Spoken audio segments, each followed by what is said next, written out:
ಸ್ನೇಹಿತರೆ ನಮಸ್ಕಾರ ಎಲ್ಲರಿಗೂ welcome back to my YouTube channel. ಇವತ್ತಿನ ಈ ಒಂದು ವಿಡಿಯೋದಲ್ಲಿ ಪಿ ಎಮ್ ಕಿಸಾನ್ ಸಮ್ಮಾನ್ ನಿಧಿ ಯೋಜನೆಯ ಸ್ಟೇಟಸ್ನ ಈಸಿಯಾಗಿ ಚೆಕ್ ಮಾಡ್ಕೊಳ್ಳೋದು ಹೇಗೆ ಅಂತ ತಿಳಿಸ್ಕೊಡ್ತಾ ಇದ್ದೀನಿ. ಅಫಿಷಿಯಲ್ ವೆಬ್ಸೈಟ್ನಲ್ಲಿ KYC ಅನ್ನೋ ಆಪ್ಷನ್ನು ಕೂಡ ತೆಗೆದಿದ್ದಾರೆ. ನಿಮ್ಮ KYC ಆಗಿದೆ ಇಲ್ವೋ ಅಂತಲೂ ಕೂಡ ಚೆಕ್ ಮಾಡ್ಕೊಳ್ಳಿಕ್ಕಾಗಲ್ಲ. ಹಾಗೆಯೇ ನೋ ಯುವರ್ ಸ್ಟೇಟಸ್ ಅನ್ನೋ ಆಪ್ಷನ್ಗೆ ಹೋಗಿ ನಿಮ್ಮ ಸ್ಟೇಟಸ್ನ ಚೆಕ್ ಮಾಡ್ಕೋಬೇಕು ಅಂದರೆ ಇಲ್ಲಿ ರಿಜಿಸ್ಟ್ರೇಷನ್ ನಂಬರ್ನ ಕೇಳುತ್ತೆ. ಈ ರಿಜಿಸ್ಟ್ರೇಷನ್ ನಂಬರ್ನ ಪಡ್ಕೋಬೇಕು ಅಂದರೆ ನೀವು ಆಧಾರ್ ಕಾರ್ಡ್ನ ಹಾಕಿ OTPನ ತೊಗೊಂಡು ಮಾಡ್ಕೋಬೇಕಾಗತ್ತೆ. ಒಂದೊಂದು ಟೈಮಲ್ಲಿ OTPನೂ ಕೂಡ ಎರರ್ ಆಗುತ್ತೆ.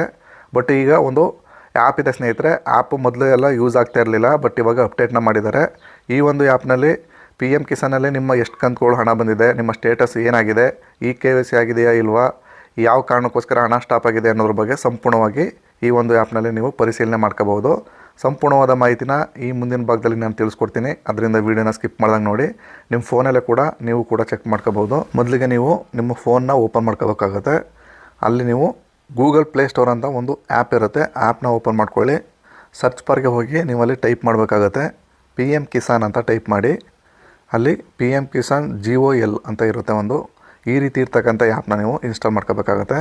ಇನ್ಸ್ಟಾಲ್ ಮಾಡಿಕೊಂಡು ಓಪನ್ ಮಾಡಿಕೊಂಡ್ರೆ ಈ ಒಂದು ಆ್ಯಪ್ನಲ್ಲೇ ಕೂಡ ಎಲ್ಲ ಫೀಚರ್ಸ್ಗಳು ಕೂಡ ಇದೆ. ನನಗೆ ಇದನ್ನ ಲೈವಾಗಿ ಕೂಡ ನಿಮಗೆ ತೋರಿಸ್ತೀನಿ. ಓಪನ್ ಮಾಡ್ಕೊಂಡಾಗ ಪರ್ಮಿಷನ್ ಕೇಳುತ್ತೆ ನಿಮ್ಮದು ಲೊಕೇಶನ್ದು. ಓಕೆ ಅಂತ ಮಾಡಿ ನಂತರ ನೆಕ್ಸ್ಟ್ ಪೇಜ್ ಈ ರೀತಿ ಓಪನ್ ಆಗ್ತದೆ. ಇಲ್ಲಿ ನ್ಯೂ ಫಾರ್ಮರ್ ರಿಜಿಸ್ಟ್ರೇಷನ್ನು ಕೂಡ ಮಾಡ್ಬೋದು.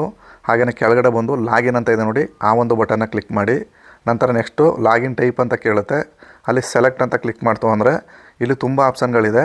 ನೀವು ಇಲ್ಲಿ ಬೆನಿಫಿಷರಿ ಅಂತ ನೀವು ಕ್ಲಿಕ್ ಮಾಡ್ಕೋಬೇಕಾಗತ್ತೆ. ಮಧ್ಯದಲ್ಲಿದೆ ನೋಡಿ, ಆ ಒಂದು ಆಪ್ಷನ್ನ ಕ್ಲಿಕ್ ಮಾಡ್ಕೊಳ್ಳಿ. ನಂತರ ನೆಕ್ಸ್ಟ್ ಪೇಜಲ್ಲಿ ನಿಮ್ಮ ಆಧಾರ್ ನಂಬರ್ನ ಕೇಳುತ್ತೆ. ಆ ಒಂದು ಆಧಾರ್ ನಂಬರ್ನ ಆ ಕೆಳಗಡೆ ಕಾಣ್ತಿರೋ ಬಾಕ್ಸ್ಗೆ ಸಂಪೂರ್ಣವಾಗಿ ನೀವು ಹಾಕಬೇಕಾಗತ್ತೆ. ವೆಯ್ಟ್ ಮಾಡಿ, ನಾನು ನನ್ನ ಆಧಾರ್ ಕಾರ್ಡ್ ನಂಬರ್ನ ಹಾಕಿ ಫಿಲ್ ಮಾಡ್ತಾಯಿದ್ದೀನಿ. ತದನಂತರ ಕೆಳಗಡೆ ಬಂದು ಗೆಟ್ OTP ಅಂತ ಕ್ಲಿಕ್ ಮಾಡಬೇಕು. ಈಗ ಆಧಾರ್ ರಿಜಿಸ್ಟರ್ಡ್ ಮೊಬೈಲ್ಗೆ ಒಂದು OTP ಹೋಗುತ್ತೆ. ಆ ಒಂದು 6 ಡಿಜಿಟ್ OTPನ ಆ ಒಂದು ಬಾಕ್ಸ್ಗೆ ಹಾಕಿ ಮತ್ತೆ ನೀವು ಕೆಳಗಡೆ ಬಂದು ಲಾಗಿನ್ ಅಂತ ಕ್ಲಿಕ್ ಮಾಡಬೇಕಾಗತ್ತೆ. ವೆಯ್ಟ್ ಮಾಡಿ, ನಾನು OTPನ ಹಾಕಿ ಅಲ್ಲಿ ಲಾಗಿನ್ ಅಂತ ಕ್ಲಿಕ್ ಮಾಡ್ತಾಯಿದ್ದೀನಿ. ಕ್ಲಿಕ್ ಮಾಡಿದ ನಂತರ ನೆಕ್ಸ್ಟು ಈ ರೀತಿಯಾದಂತಹ ಒಂದು ಡ್ಯಾಶ್ಬೋರ್ಡ್ ಓಪನ್ ಆಗ್ತದೆ. ಇಲ್ಲಿ ಮೇಲ್ಗಡೆ 3 ಆಪ್ಷನ್ಗಳು ಬರುತ್ತೆ ಒಟ್ಟು. ಇಲ್ಲಿ ನೀವು ಡ್ಯಾಶ್ಬೋರ್ಡ್ ಅನ್ನೋ ಒಂದು ಆಪ್ಷನ್ ಇದೆ ನೋಡಿ, ಅದನ್ನು ಕ್ಲಿಕ್ ಮಾಡ್ಕೊಳ್ಳಿ.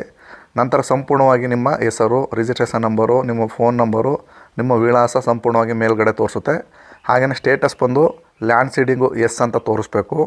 ಅದೇ ರೀತಿ Aadhaar seeding with bank account, ನಿಮ್ಮ ಬ್ಯಾಂಕ್ ಖಾತೆಗೆ ಆಧಾರ್ ಸೀಡಿಂಗ್ ಆಗಿದೆಯಾ ಅಂತ ಕೇಳುತ್ತೆ, ಅದು ಕೂಡ ಎಸ್ ಅಂತ ತೋರಿಸ್ಬೇಕು. ಹಾಗೆಯೇ ಕೆಳಗಡೆ ಬಂದು KYC ಸ್ಟೇಟಸ್ ಇದೆ ನೋಡಿ, ಅದು ಕೂಡ ಎಸ್ ಅಂತ ಇದೆ. ಈ ರೀತಿಯಾಗಿ 3 ಕೂಡ ಎಸ್ ಅಂತ ಸ್ಟೇಟಸ್ ತೋರಿಸ್ಬೇಕು. ಈ ರೈತನಿಗೆ ಯಾವುದೇ ಥರದ ಸಮಸ್ಯೆ ಇಲ್ಲ ನೋಡಿ. ಇಲ್ಲಿ KYC ಸ್ಟೇಟಸ್ಸು ಆಲ್ರೆಡಿ ಡನ್ ಅಂತ ತೋರಿಸ್ತಾ ಇದೆ. KYC ಮಾಡೋ ಅಗತ್ಯ ಇಲ್ಲ ಈ ರೈತ. ನಂತರ ಕೆಳಗಡೆ ಬಂದು ಬೆನಿಫಿಷರಿ ಸ್ಟೇಟಸ್ ಅಂತ ಇದೆ ನೋಡಿ, ಆ ಒಂದು ಆಪ್ಷನ್ನ ಕ್ಲಿಕ್ ಮಾಡಿದ್ರೆ ಇಲ್ಲಿ ಸೆಲೆಕ್ಟ್ ದ ಇನ್ಸ್ಟಾಲ್ಮೆಂಟ್ ಅಂತ ಇದೆ ನೋಡಿ. ಅಲ್ಲಿ ಈ ರೈತನಿಗೆ ಬಂದಿರತಕ್ಕಂಥ ಒಟ್ಟು ಇನ್ಸ್ಟಾಲ್ಮೆಂಟ್ಗಳು ಲೀಸ್ಟ್ಗಳು ತೋರಿಸುತ್ತೆ. ಈಗ ಸಪೋಸು ಲಾಸ್ಟ್ ಇನ್ಸ್ಟಾಲ್ಮೆಂಟ್ ಬಂದು 18ನೇ ಇನ್ಸ್ಟಾಲ್ಮೆಂಟ್ ಬಂದಿದೆ. ಅದನ್ನು ಕ್ಲಿಕ್ ಮಾಡಿ ಗೆಟ್ ಡೀಟೇಲ್ಸ್ ಅಂತ ಕ್ಲಿಕ್ ಮಾಡ್ತು ಅಂದರೆ ಸಂಪೂರ್ಣವಾಗಿ ಎಷ್ಟನೇ ತಾರೀಕಿನೊಂದು 18ನೇ ಕಂತು ಜಮಾವಣೆ ಆಗ್ತು ಅನ್ನೋದ್ರ ಬಗ್ಗೆ ಸಂಪೂರ್ಣವಾದ ಮಾಹಿತಿನ ಇಲ್ಲಿ ಕೊಟ್ಟಿದ್ದಾರೆ. ಇಲ್ಲಿ ಸ್ನೇಹಿತರೆ ಆಧಾರ್ ನಂಬರ್ ವೆರಿಫೈಡ್ ಅಂತ ತೋರಿಸ್ಬೇಕು. ಹಾಗೆಯೇ ಆಕ್ಟಿವ್ ಅಂತ ತೋರಿಸ್ಬೇಕು. ಈ ಎಲ್ಲ ರೀಸನ್ಗಳು ಕರೆಕ್ಟಾಗಿತ್ತು ಅಂದರೆ ನಿಮಗೆ ಪಿ ಎಮ್ ಕಿಸಾನಲ್ಲಿ ಯಾವುದೇ ಥರದ ಸಮಸ್ಯೆ ಇಲ್ಲ ಅಂತ.